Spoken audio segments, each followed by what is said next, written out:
Well, I did it. I did a top 10 list overall, and I think this is top 10. Everything that's gone on thus far, and what I think could go on this summer. So obviously, speed, talent, agility, overall depth, and earning potential has to be on there too. Although we're not all about the mighty dollar.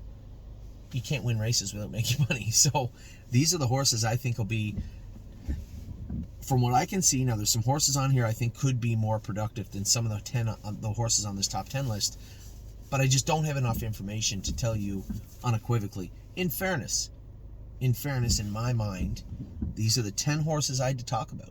The 10 horses right now, May 1st, 2023, that deserve to be on a top 10 list. I started with 24, and I thought I did a hell of a job to get to 24. It was really, really tough to get these 10, and there's a lot of horses that I can make an argument for, but I just don't think everything I've seen they're going to get ahead of these 10 just yet. So, coming in at number 10 is Memory and Imagination, partly because of his breeding, partly because of what he's eligible to, and a big chunk of how he's been training and how he trained the other day. He came first over and buried some good horses the other day and looked very, very, very impressive doing it. He still is immature physically. He's got to grow up a lot, and I think he's got time to do it. Was it May 1st? I've tasked Lauren with making sure he eats 4, 5, 6 cans a day, making sure he's happy all the time, making sure he always has food in his stall. I want to see this horse really pick up weight and start to shine up as we get into June. And a big part of that is when you stretch them out and they really sweat and they really start to, muscle up, they start to shine. And that guy just hasn't hit that yet.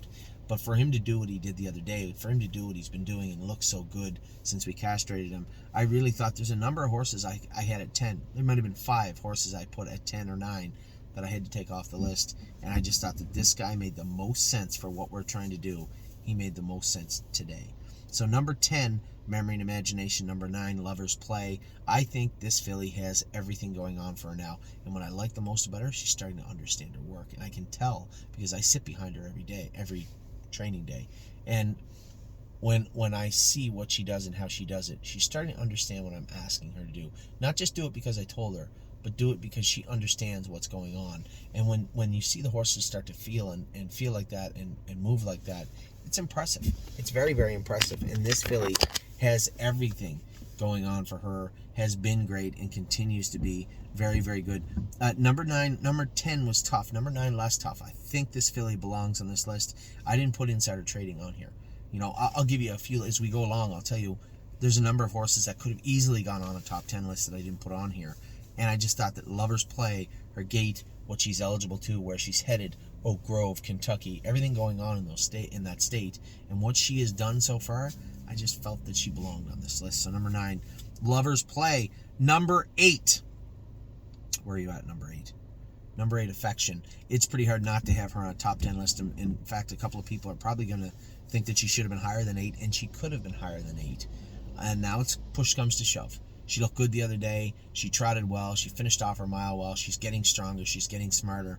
But there are some horses on here that have really sprung forward in a big way, whereas Affection has done everything right, continues to do it right.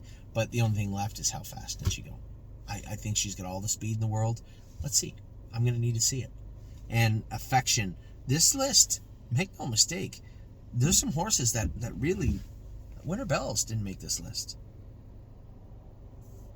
I don't want to give it all away, but I told you Drebin, Flashfly, Arson didn't make the list.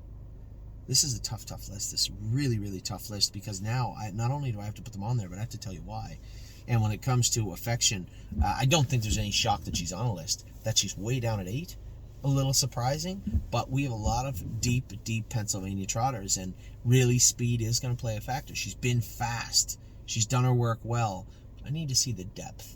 Right? We had some horses the other day try to have from 102 and a piece to 104 and a piece in the jog cart at a mile and a half. That is strong. She's one of them. She did her work well, but you're going to see. I'm going to tell you why the 7 ahead of her are ahead of her. But number 8, Affection. Number 8 right now in the stable. Number 7, Venice Blue Chip. I think this filly could do all kinds of good things for us, not just in Ohio. And a lot of the horses on this list, I'm thinking bigger than just their jurisdiction, just their regional jurisdiction. And Venice Blue Chip just looked so good the other day. Derek went with her. We're pulling up. I said, how good she? He said, she's scary good. He said she was flying. I know she was flying, and I know what she come her last half in, and she was great after. She was eating her food. She felt good. I think Venice Blue Chip has, and ultimately there has to be raw power on this list, right? You can't just sneak in because you've been flashy and done everything right. You have to have some raw pop to you. And Venice Blue Chip, I don't know how many times he just come first over and just sit on her and just kind of chirp to her at the head of the lane and she's gone. This is a good horse, and I can't wait to see her race this year. Number 7, Venice Blue Chip. Number 6 and 7 can always flip-flop almost, and they're always very close. That's Cowboy by the Sea. I didn't know if this guy would make the list, and I'll tell you right now, I didn't put Time Is On My Side in the list, and that killed me. I had him at 10, I had him at 9, I had him back at 10, and I said, no, I got to be fair. Yes, what we paid for them and how deep their pedigrees are have to play a role, but they can't play a bigger role than what's in front of us right now. Are you going to put Time Is On My Side ahead of Cowboy by the Sea or Venice Blue Chip right now? I can't. And that's nothing against Time Is On My Side and only a feather in the cap of the other two. Cowboy by the Sea come last half in 102 and 3 the other day. 3 wide down the backstretch, cleared to the front, controlled the race, and 1 wrapped up in the training set. Now you'd say, oh, there's trotters in there. It doesn't matter. When you're talking about speed, that's just what it is. And he was exceptionally good the other day. This is a good horse, and he has figured it out as a stud. All those times these nice studs, you're training them down, you're like, should I geld this horse? And a lot of the times you do, or you feel that you should have. Not this time. This guy looks like he's got it going on in a big way. This is a very expensive down by the seaside colt. But again, if expense just got you on the list, then Time Is On My Side would have been on the list for sure. So number 6, Cowboy by the Sea. I just think everything, just this horse does everything right now. Before, my concern was he was good on the front, he was good out of the 2-hole. Not so much first over. And he wouldn't sprint by them in the 3-wide lane. He's doing it now and looks very, very good doing it. Cowboy by the Sea, easily number 6. Number 5, Lonely Lakewood. You're going to see this guy start to climb the ladder again. I told you he would. He looks so much better now, and he looked great before. So what does that say about him? Johnny had him covered up and charging through the middle the other day. And I come out with Punch the Clock, and I was going to let her trot through the middle. I said, I don't want to let her over trot herself. And Johnny just flew right by me halfway down the lane with Lonely Lakewood. He's starting to look good. He's getting taller. He's putting meat on his bones, which will turn into muscle. The horse just looks amazing, and Lonely Lakewood, again, is in the discussion of maybe one of our best horses, and he's easily number 5 in my mind, especially after this week. Top 3, 4 are really tough. Number 4 is as a horse. Now, I told you Irresistible Sun didn't make the list. Could have easily. Gypsy Hill did. He's number 4, and this is a horse, although he's not paid into anything outside of Ohio. Neither is Irresistible Sun, I don't think, because there's just so much racing there for them. Gypsy Hill looks special. He looks really, really good. No hobbles. You can drive him however you want, move him however you want. He is a powerhouse of an animal and continues to look good. Jason always goes to him, loves this horse. He is just a really, really, really legit horse. Number 4, Gypsy Hill. Number 3 on my list is Punch the Clock. Now, what's that say about the rest of this list? If Punch the Clock is sitting in the number 3 spot, what does that say about the other horses on this list? She looks unbelievable right now. Now the only thing that maybe held her back from 1 or 2, she's 4 or 5 weeks of just sheer living and work behind these other horses, which is impressive in its own right. But she still has to get there. It's easy for me to extrapolate speed, talent, strength, right? What she's able to do, what she's going to do when she gets to the race. It's easy for me to guess. But we can't really be guessing in May. Sure you can. You can say, well, there's no reason that a horse with her deep a pedigree as Punch the Clock isn't going to become a good horse. Sure, I can say that. And I think I can say that with a straight face and with some sort of proof and information behind me, because there's lots of it. But to put her ahead of number 1 and number 2, they're very nice horses. It's a very difficult thing to do. So I put Punch the Clock at 3 because I truly believe she could be the best horse maybe we've ever had, potentially. But she's not there yet. She's getting there. And the path is well lit from where we are right now, today, to where she could become the best horse we ever had. It's well lit. And she's still got to go down it. So number 3, Punch the Clock, and she has been amazing. The next 2 horses, I think, are very special horses for this year. I think they have everything going on. It doesn't appear that speed is going to be a problem. Intelligence they already have. They're powerful, powerful horses. One's a colt, one's a filly, two very different jurisdictions. Number 2, Really Don't Care. Another horse Jason's been going with. This filly just does everything right and is bred well, so it's not shocking. She does everything right, and it just looks like she is going to have such a bright future ahead of her. She's never discouraged, always trotting, always strong, always fast, always on, and always ready to fight. And I just love what I see from Really Don't Care. It's just a super nice filly. Keep in mind, this is a New York filly that is trained down on a half-mile track, so she's not going to shy away from Buffalo, Batavia, Yonkers, Saratoga, Monticello, places she's going to have to race this year. She's already learned how to bust her on a half-mile track quite a while ago. She's going to feel right at home when she gets there.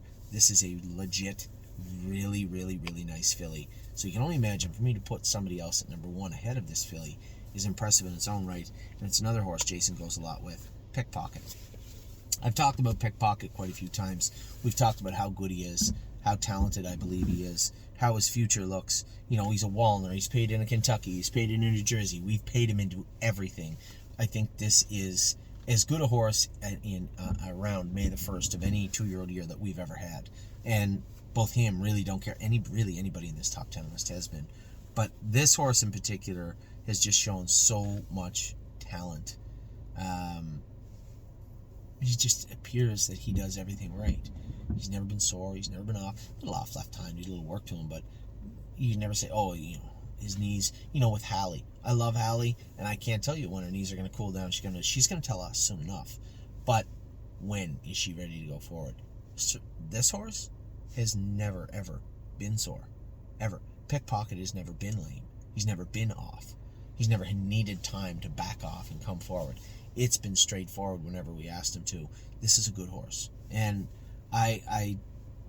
it's hard to tell. It's still May. You know, we're still a month from qualifying. We're still 2 months from racing for some of them, 6 weeks for others. It just seems like Pickpocket could qualify right now if you wanted him to. So a lot of things would have to go really wrong for Pickpocket not to become some kind of nice horse, I think. He's well on his way.